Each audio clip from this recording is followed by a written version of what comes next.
work spending money.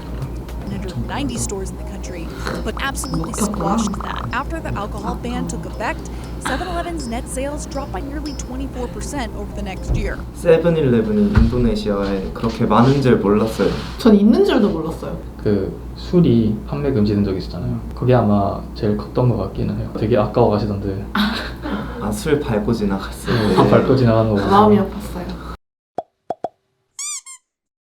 안녕하세요, 정원입니다. 안녕하세요, 한결입니다.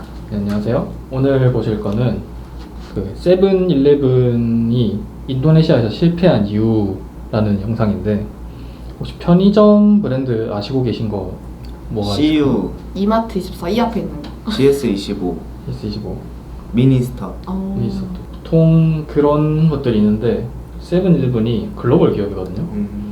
그래서 맞아, 인도네시아에도 한번 진출을 했던 적이 있는데, 인도네시아에서 실패한 이유를 영상에서 설명해 주는 거거든요. 같이 보시고 얘기해 주시면 되겠습니다. 네. There are more than 60,000 7-Elevens across the planet. But there is one country where the convenience store chain flopped: Indonesia. In 2017, the chain of mini markets closed all of its stores there. Here's why 7-Eleven failed in Indonesia. Let's go back to 2009, when 7-Eleven got its start in the country. 7-Eleven's Indonesian rollout was run by a local operator, PT Modern International. Contrary to its American counterpart that capitalized on to-go items and late-night munchies, 7-Eleven in Indonesia became a trendy hangout spot for locals. It offered traditional 7-Eleven items like Slurpees and snacks, but also fresh local food and alcohol.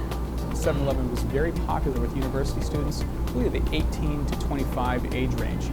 It was a place for them to hang out at all hours of the day, all hours of the night.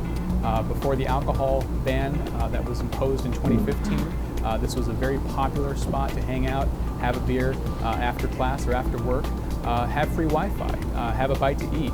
As the business took off, Modern soon started to expand within the capital, Jakarta.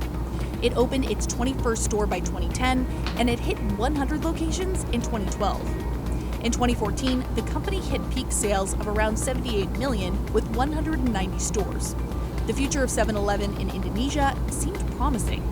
The stores remained crowded, but there was one problem: people weren't spending money. Where actually there are some comments that yes, there is a huge crowd in 7-Eleven, but they might just buy one drink, one bread, and sit for 3 hours. The company also attributed its lack of sales to intense competition from existing and new competitors. By 2016, the number of retail outlets in Indonesia had grown from 12,000 to 40,000 in just under a decade, with mini markets being the sector's fastest growing segment. Two of 7-Eleven's biggest competitors were Indonesian convenience stores Indomaret and Alfamart. Both chains have a long history in the country and are top players in Indonesia's convenience store market. 7-Eleven had 190 stores in the country, but its competitor store count absolutely squashed that.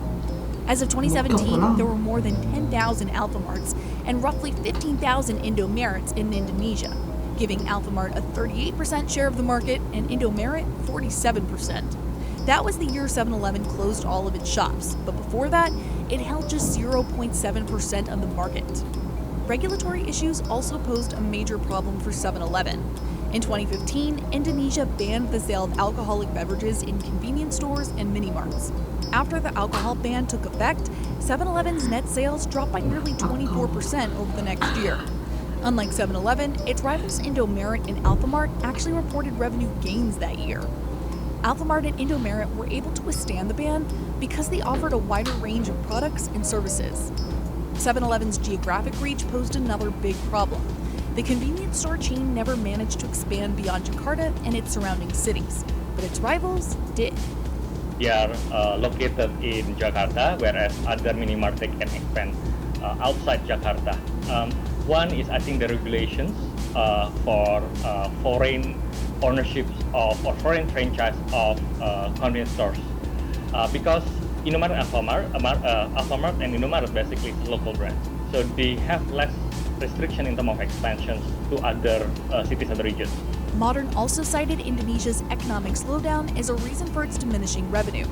The chain closed down 25 underperforming stores in 2016 to cut down operation losses. and Modern closed the remainder of its 7-Eleven stores in 2017. However, a spokesperson from 7-Eleven said, "Indonesia is an important country for us. This is not the end for 7-Eleven's business." The company is hoping to find a new partner to renew its efforts, and it has good reason to believe the right international partner will make all the difference. Take Japan. 7-Eleven entered the country in 1974. It partnered with Japanese chain Ito Yukado, forming York 7 Company to operate its stores. It was so successful that in 2005, it bought out the company. 7&I Holdings became the global owner of the American chain. Today, there are more than 20,000 7-Elevens in Japan. The US has less than 9,000. So seeking a new international partner may be the key to its success. Indonesian consumers will just have to wait and see. 거의 골목에 하나씩. 일단 세븐일레븐이 인도네시아에 그렇게 많은 줄 몰랐어요. 전 있는 줄도 몰랐어요. 아니, 세븐일레븐이 글로벌 기업이라는 걸 잘 모르시는 분들이 네, 있어요. 진짜 몰랐어요. 그래서 아마 모를 수 있는데 일본에는 세븐일레븐이 많은 걸 알고 있었는데 인도네시아에 그렇게 많은가? 옆 나라잖아요, 일본은. 그러니까 일본은 뭐 그런 게 있구나 하는 건 아는데 뭐 인도네시아까지는 잘 모를 수 있죠. 그래서 좀 놀랐고, 근데 이제 거기서 잡다한 걸 다 할 수 있으니까 솔직히 뭐 1,000원이든 2,000원 이렇게 쓰고 한 3시간 이렇게 앉아 있으면 손해일 것 같긴 해요. 그치. 기업이. 그거는 저희 나라 커피숍 같은 데서 그런 게 그런 느낌. 커피 하나 시켜놓고. 네. 뭐. 약간 논란이 된 적도 있었죠.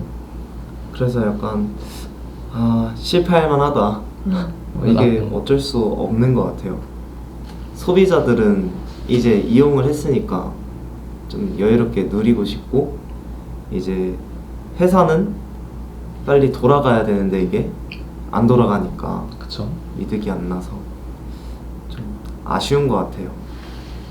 그리고 아까 중요한 이슈 중에 그 술이 판매 금지된 적이 있었잖아요. 그게 아마 제일 컸던 것 같기는 해요. 술. 아까 되게 아까워 가시던데.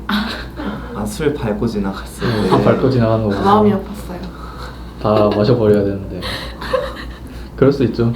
너무 술꾼으로 만드는 거 아니에요? 아니 본인이 얘기하시길래. 술 되게 좋아해요, 진짜. 구독과 좋아요, 댓글, 알림 설정까지. 안녕. 안녕.